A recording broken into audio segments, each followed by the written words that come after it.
What went wrong for Ruben Amorim and Manchester United? Manchester United have confirmed the sacking of Ruben Amorim just 40 months after his appointment as head coach. It's a decision few would have predicted when he arrived, bringing with him fresh ideas, a strong reputation, and the promise of a reset at Old Trafford. But today it's clear that something fundamental broke down. Not just the results, not just the tactics, but the relationship between Amorim and the structure of the club itself. In this video, we're unpacking exactly what went wrong on the pitch, behind the scenes, and at the very top of Man United. Amorim joined Man United in November 2024 following the dismissal of Erik ten Hag. His appointment felt different. He wasn't hired as a traditional manager, but as the club's first ever head coach, a symbolic move that suggested a shift away from the post-Ferguson model where one figure carried the entire football operation. There was optimism among supporters and within the club itself. He was seen as modern, intelligent and progressive, and someone who could work within a new structure and help United move forward. But over the next 14 months, that optimism slowly eroded.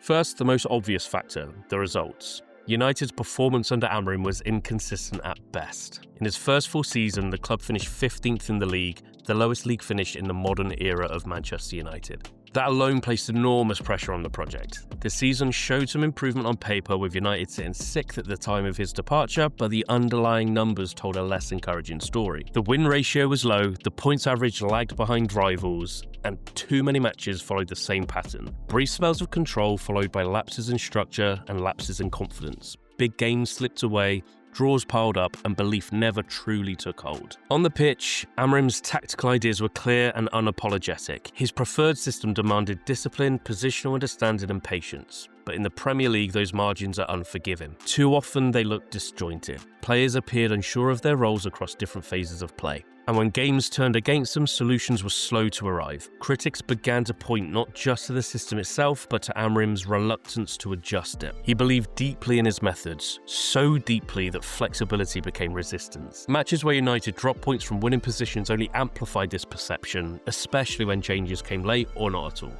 But results and tactics alone don't explain the timing of his dismissal. The bigger issue was alignment, or lack of. The breaking point appeared to come after the 1-1 draw with Leeds, when Amorim publicly insisted that he came to Man United to be the manager and not just a head coach. That distinction mattered. In modern football structures, a head coach focuses on training and match prep, recruitment, squad building, and long-term planning sit elsewhere. He openly questioned those boundaries. He spoke about roles, responsibilities, and departments needing to do their job.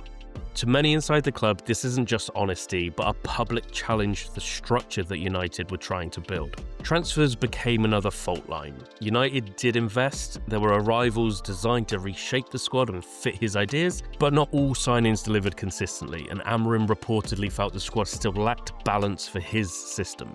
Stories emerged about unmet expectations in the January window, disagreements over targets, and frustration over how much influence he really had, and that tension matters.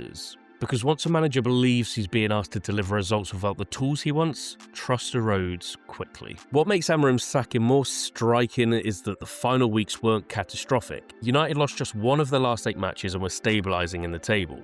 But the Leeds press conference changed everything. It's not an emotional slip, but it's deliberate. Amorim doubled down on the manager versus head coach distinction, criticised internal processes and publicly framed authority as an unresolved issue. For the board, that crosses a line. In football, there's a fine balance between transparency and indiscipline, and United clearly felt that Amorim has tipped too far to the latter. Within hours, the decision had been made. So what now for Man United? The club turns once again to an interim solution while searching for yet another permanent appointment. That makes 6 permanent managers since Sir Alex Ferguson. Different styles, different structures, same instability. Amorim's tenure will be remembered as one filled with promise, filled with friction, and filled with unresolved questions. And it raises a familiar concern. Is the problem the individual, or is the problem the organisation around them? Ultimately, the question isn't just why Ruben Amorim was sacked, it's what comes next for Man United. Will the next appointment finally align the boardroom and the pitch? Or will the cycle continue? Ambition, tension, dismissal, repeat. Let us know in the comments, who should United appoint next and what mistakes must they avoid this time?